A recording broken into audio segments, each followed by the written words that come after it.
Assalamualaikum. This is Dr. Mohammad Naveed Jafar, second year mathematics, chapter number 6. आज के इस lecture के अंदर जो हम डिस्कशन करने जा रहे हैं वो है पैराबोला की कुछ एग्जाम्पल्स। कौन सी एग्जाम्पल्स हैं? हम बात करेंगे एग्जाम्पल नंबर 1, 2 और 3 के ऊपर। क्या करना है इन एग्जाम्पल में? आपको जो सबसे पहले एग्जाम्पल नंबर 1 दी गई और ये कहा गया कि आप इस गिवन पैराबोला को एनालाइज करें।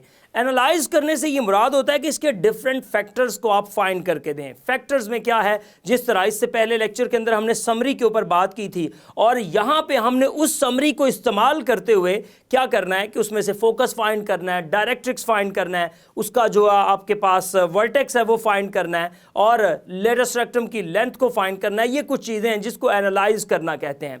जब आप सेकंड एग्जांपल में गए तो कुछ एलिमेंट्स गिवन थे, एक डायरेक्ट्रिक्स और एक फोकस, और आपको यह कहा गया कि आप इस डायरेक्ट्रिक्स और फोकस की मदद से फाइंड करके दें equation of parabola.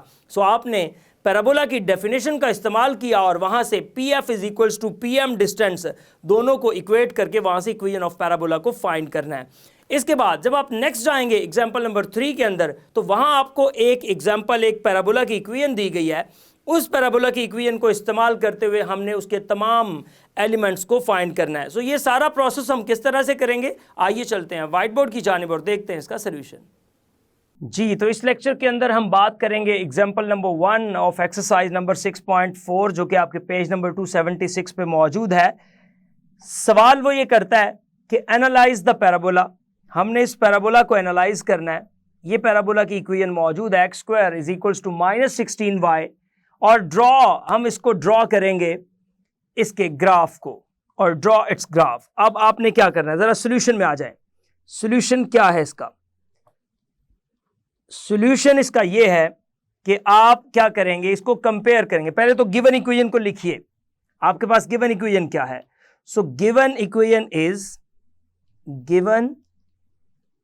Equation is आप उसको लिखिए, वो है X square is equals to -16y।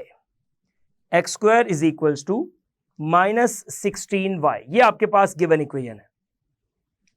अब इस गिवन इक्वेशन के मुताबिक जब मैं चलता हूं तो X square is equals to -16y, इसको मैं कंपेयर, चूंकि मैंने एनालाइज करना है उस समरी से रिलेटेड जो मैंने आपको प्रीवियस लेक्चर में सिखाई, इसको एनालाइज करने के लिए मैं इसको कंपेयर करूंगा एक इक्वेशन के साथ।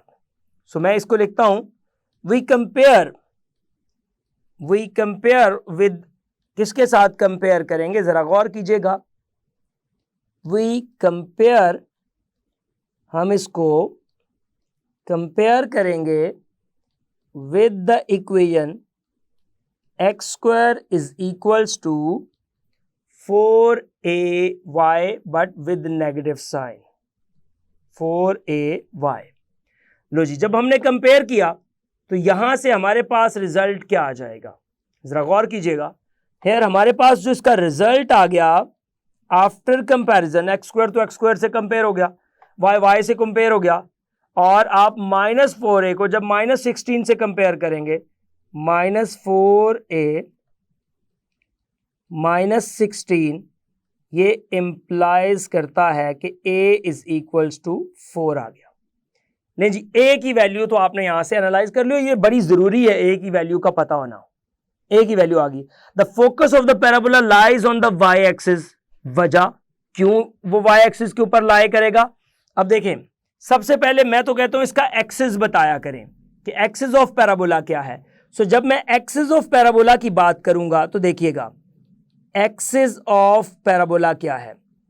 एक्सिस ऑफ पैराबोला, अब जो एक्सिस ऑफ पैराबोला हमारे पास आ रहा है वो एक्सिस ऑफ पैराबोला ये है कि आपके पास एक्सिस जो है वो y एक्सिस है, दैट इज y एक्सिस।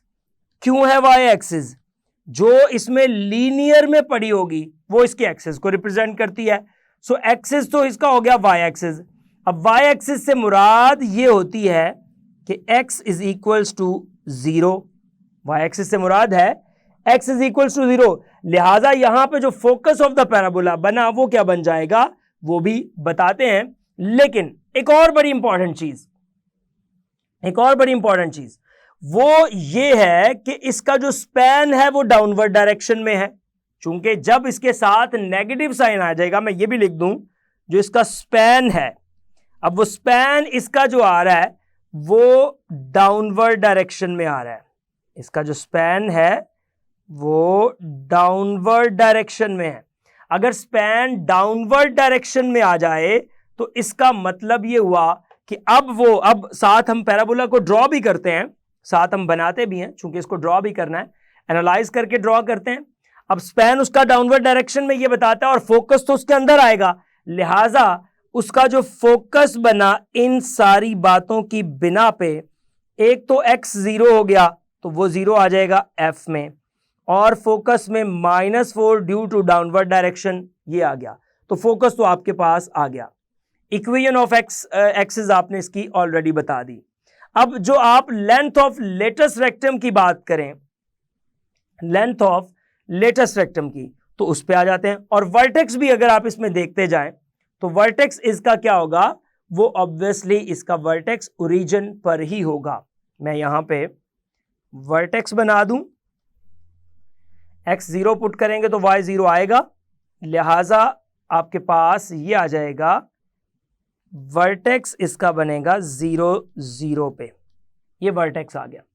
अब बात रह गई है लेंथ ऑफ लेटेस्ट रेक्टम की, तो मैं यहां इक्वेशन ऑफ लेटेस्ट रेक्टम और लेंथ ऑफ लेटेस्ट रेक्टम दोनों की जब बात करूंगा तो वो दोनों लिखता हूं यहां पे। जो मेरे पास इक्वेशन ऑफ लेटेस्ट रेक्टम है, equation of latus rectum, equation of latus rectum. अब जो लेटेस्ट रेक्टम की इक्वेशन है, वो लेटेस्ट रेक्टम की इक्वेशन मेरे पास आएगी, अब चूंकि ये y इज इक्वल्स टू -4 पे है तो वो आ जाएगी y इज इक्वल्स टू -4। अब एग्जैक्टली जो ये वैल्यू होती है वो उसी पे आती है। और अगर मैं जो लेटेस्ट रेक्टम की बजाय बात करूं डायरेक्ट्रिक्स की, तो इक्वेशन ऑफ डायरेक्ट्रिक्स क्या आ रही है, जरा गौर कीजिएगा। Equation of directrix, equation of directrix, जो मेरे पास यहां पे इक्वेशन ऑफ डायरेक्ट्रिक्स आ रही है, इक्वेशन ऑफ डायरेक्ट्रिक्स बनेगी y इज इक्वल्स टू +4, ये आ गया। अब आखिरी बात करते हैं इस एग्जाम्पल की, और वो है लेंथ ऑफ लेटेस्ट रेक्टम। सो जब मैं लेंथ ऑफ लेटेस्ट रेक्टम की बात करूंगा कि इसकी लेंथ ऑफ लेटेस्ट रेक्टम क्या है, length of latus rectum, latus rectum की जो लेंथ है वो मेरे पास बन जाएगी, चूंकि वो 4a होती है, और वो बन जाएगी which implies that 16, that is the length of latus rectum. ये आपके पास इसके पहले जो एग्जाम्पल नंबर 1 थी उसका पोर्शन आ गया।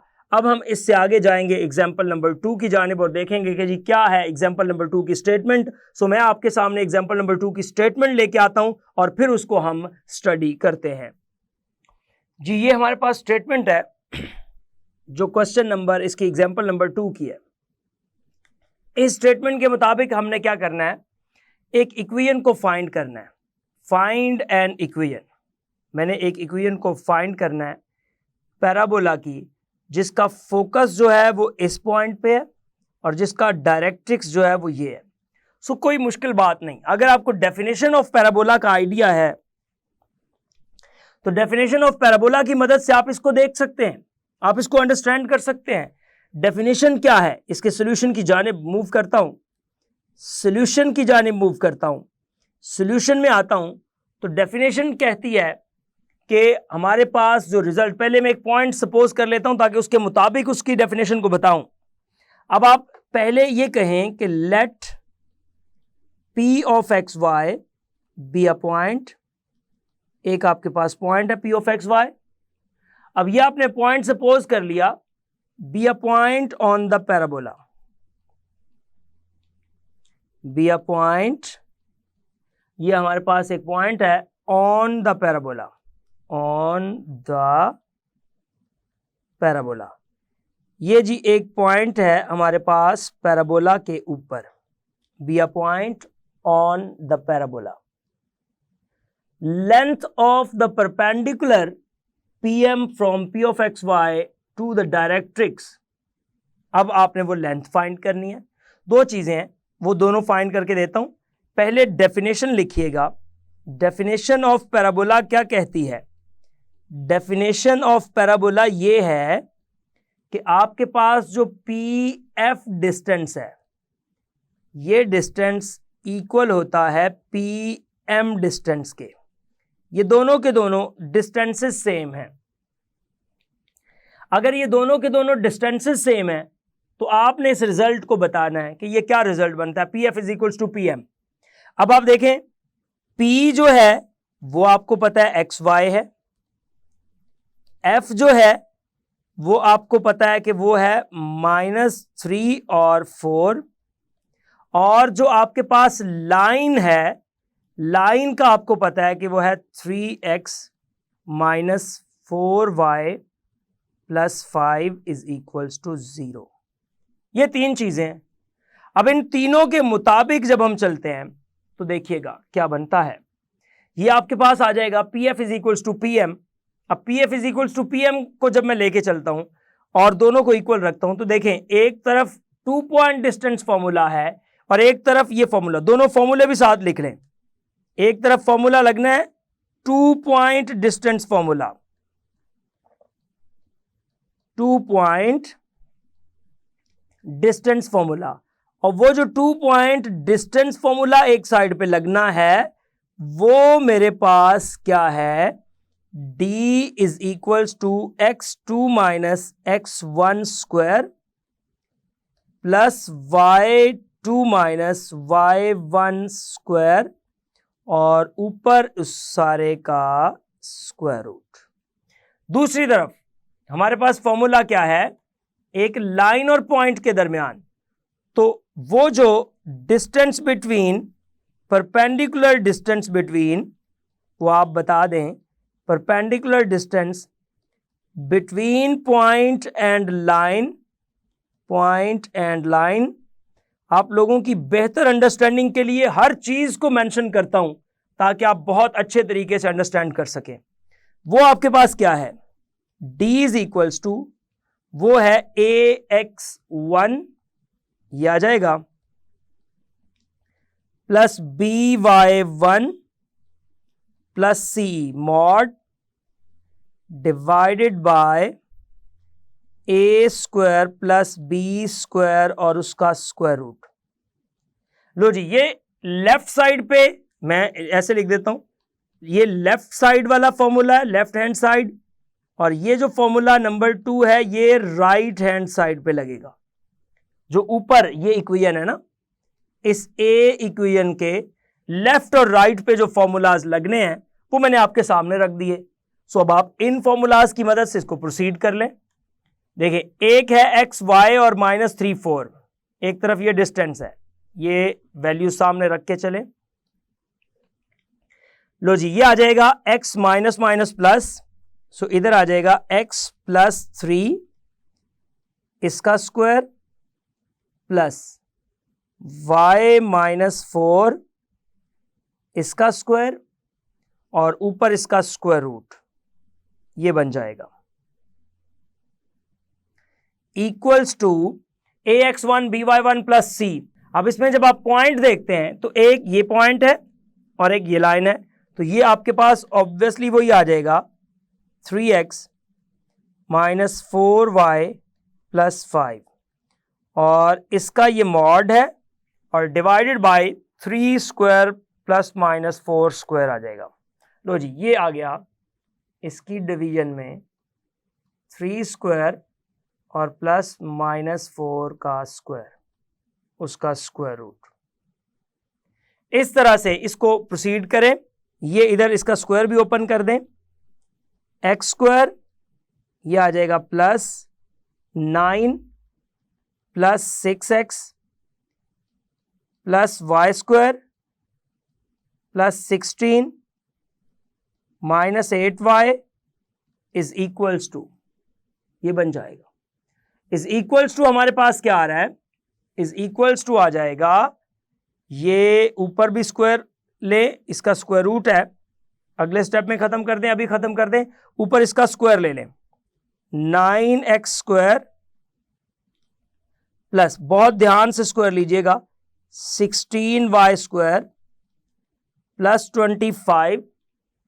उसके बाद अब आपने प्लस 25 लिख दिया। अब पहली और दूसरी टर्म्स को 2 के साथ मल्टीप्लाई करना है, तो ये आ जाएगा 2 इंटू 3 इंटू, जब आपके पास 4 आएगा तो -24xy, ये आ जाएगा -24xy। उसके बाद 24xy के बाद 30x आ रहा है, प्लस 30x आ गया, 30x आ गया, और फिर आपके पास आ जाएगा -40y। ये ओवरऑल इसकी प्रोडक्ट आ गई, और इसके नीचे बन रहा है 5, चूंकि वो 25 का स्क्वायर रूट आ रहा है और स्क्वायर रूट को आपने स्क्वायर लेके खत्म कर दिया हुआ है, तो ये आपके पास ओवरऑल 25 बन रहा है, और उसको मैं इस साइड पे लिख रहा हूं 25।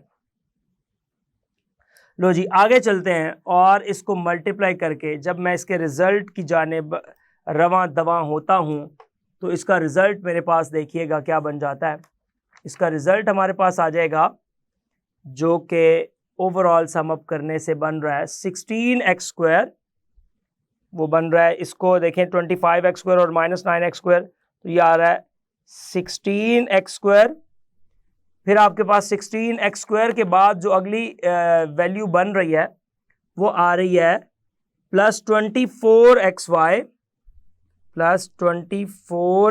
जो राइट पे था इधर आ गया, प्लस 9y², ये आ जाएगा, प्लस आपके पास आ जाएगा ओवरऑल सम अप करके 9y², और उसके बाद आप ये कह सकते हैं प्लस 120x,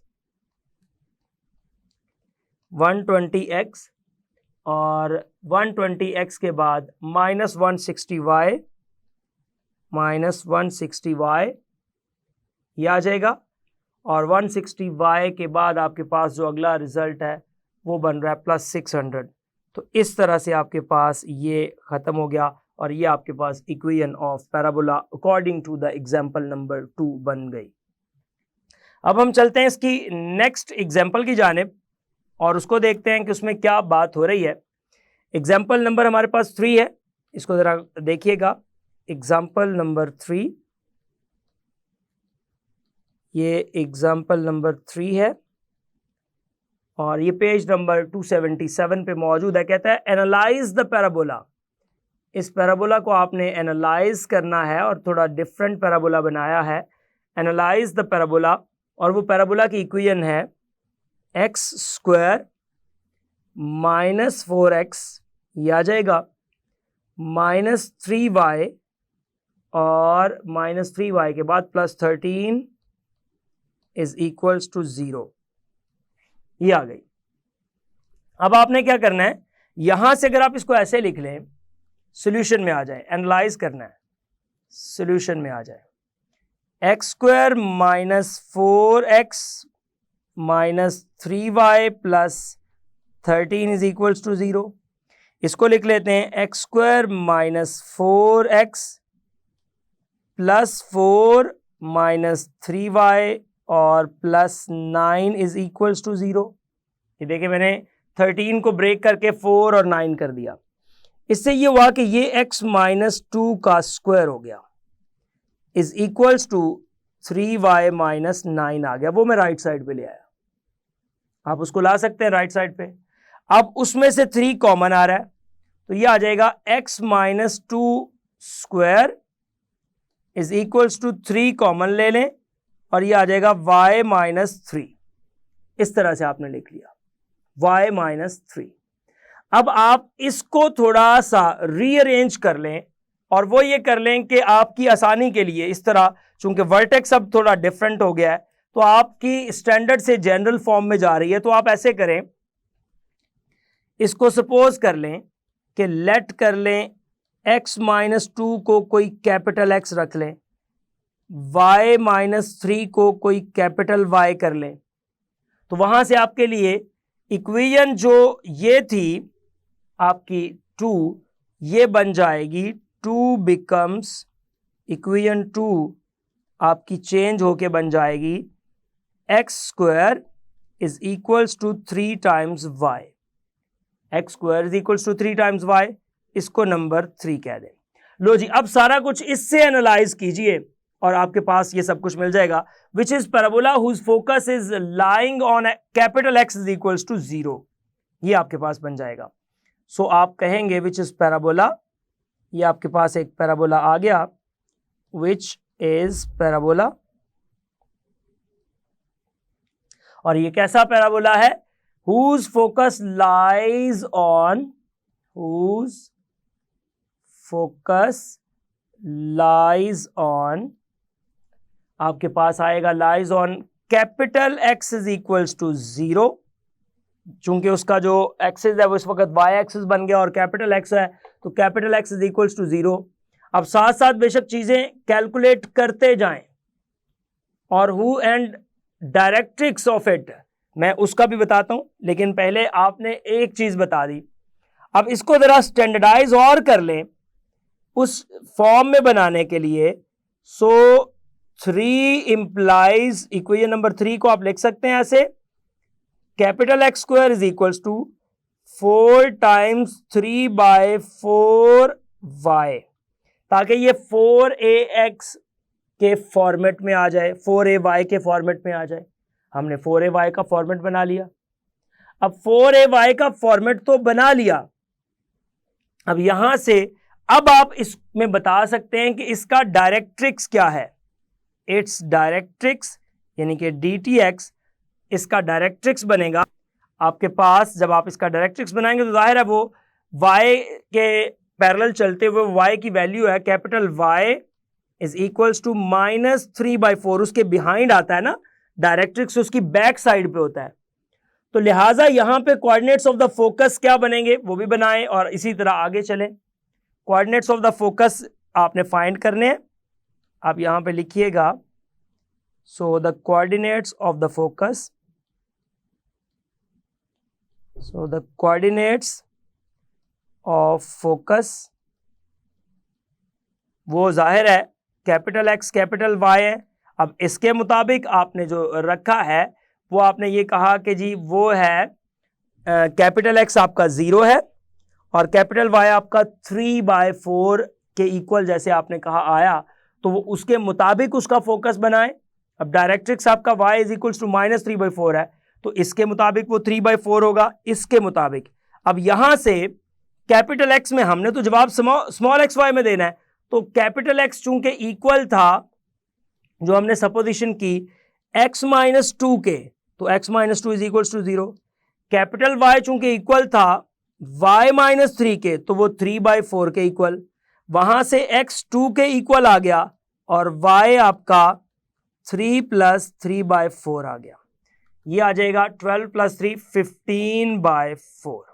लो जी, आपका जो फोकस बना वो बन गया 2 and 15/4। ये आपने एक चीज फाइंड करके उसको दे दी, ये फोकस बना दिया आपने। फोकस के बाद आगे चलते हैं।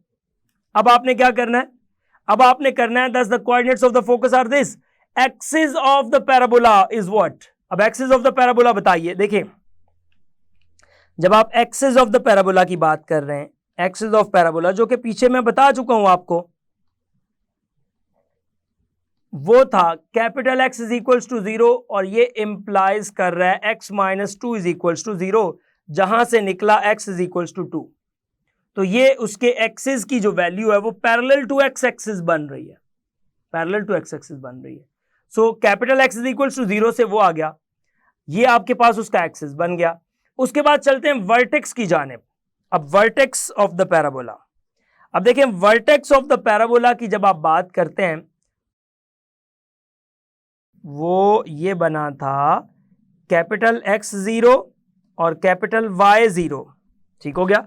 अब कैपिटल X जब 0 के इक्वल रखेंगे तो कैपिटल X को 0 के इक्वल रखने से जो हमारे पास रिजल्ट बनेगा वो क्या बनेगा, कैपिटल X को 0 से इक्वेट करने पर वो हमारे पास आ जाएगा, आपका जो रिजल्ट है x - 2 इज इक्वल्स टू 0 और x - y - 3 is equals to 0। यहां से x आपके पास 2 आ गया और y आपके पास 3 आ गया। सो वर्टेक्स आ गया 2 and 3, ये वर्टेक्स आ गया आपके पास, वर्टेक्स भी फाइंड कर लिया। अब आपके पास रह गई इक्वेशन ऑफ डायरेक्ट्रिक्स। तो डायरेक्ट्रिक्स की इक्वेशन आप बता सकते हैं कि जो डायरेक्ट्रिक्स की इक्वेशन है, इक्वेशन ऑफ डायरेक्ट्रिक्स, तो इक्वेशन ऑफ डायरेक्ट्रिक्स हमारे पास जो बन रही है वो कुछ इस तरह से है। Equation of directrix which is actually y is equals to -3/4, वो हम ऑलरेडी फाइंड कर भी चुके हैं। So capital Y is equals to -3/4, यहां से आएगा कि y -3 इज इक्वल्स टू -3/4, और आप इसको जब कैलकुलेट करके बताएंगे तो ये आपके पास बन जाएगा y इज इक्वल्स टू 9/4, ये आ गई। और आखिरी बात, magnitude of the latus rectum of the parabola 3 and also of 1 is 3, तो उसका मैग्नीट्यूड यानी कि जो लेटेस्ट रेक्टम की लेंथ है वो 1 ही बन रही है। So length of latus rectum, length of latus rectum जो आपके पास आ रहा है वो 3 आ जाएगा। लें जी, ये था आपका एग्जाम्पल नंबर 2 का सोल्यूशन। जी, आपने देखा कि किस तरह से हमने एग्जाम्पल नंबर 1, 2 और 3 को सॉल्व किया। पहली एग्जाम्पल की बात करें तो वो तो बहुत सिंपल सी बात थी। आपने जो उसकी मेन इक्वेशन थी उससे आपने कंपेयर करके वहाँ से लेटेस्ट रेक्टम की लेंथ, उससे फोकस और उसकी डायरेक्ट्रिक्स को, उसकी एक्सिस ऑफ पैराबोला को, उसके स्पैन को वहाँ से जज कर लिया। सेकेंड क्वेश्चन की जाने गए तो एक लाइन थी, एक आपके पास फोकस था। हमने एक जनरल पॉइंट सपोज किया जिसको P कहा। सो मैंने ये कहा कि आप वहां डेफिनेशन इस्तेमाल करें PF is equals to PM, और इस डेफिनेशन का इस्तेमाल करते हुए हमने वहां से इक्वेशन ऑफ पैराबोला को फाइंड कर लिया। थर्ड एग्जांपल में आपने देखा कि बिल्कुल सिंपल था, उसकी इक्वेशन में स्क्वायर कंप्लीट किए गए। फिर चूंकि स्क्वायर कंप्लीट करेंगे तो वो आपके पास स्ट्रक्चर आ जाता है, let's say that x+1 square और समथिंग लाइक दैट। तो आप इस क्वेश्चन को वहां से ट्रांसफॉर्म करते हैं, आप स्मॉल xy कोऑर्डिनेट सिस्टम से कैपिटल xy कोऑर्डिनेट सिस्टम में आ जाते हैं, और वहां से उसको जनरल इक्वेशन के साथ कंपेयर करके बाकी सारे फैक्टर्स फाइंड कर लेते हैं। एट द एंड फिर उसको रिवर्स करते हैं और उसके एलिमेंट्स तमाम इस तरह से कैलकुलेट करते हैं। यह था आज का lecture. Hope so you understand the today's lecture. This is the end of our lecture.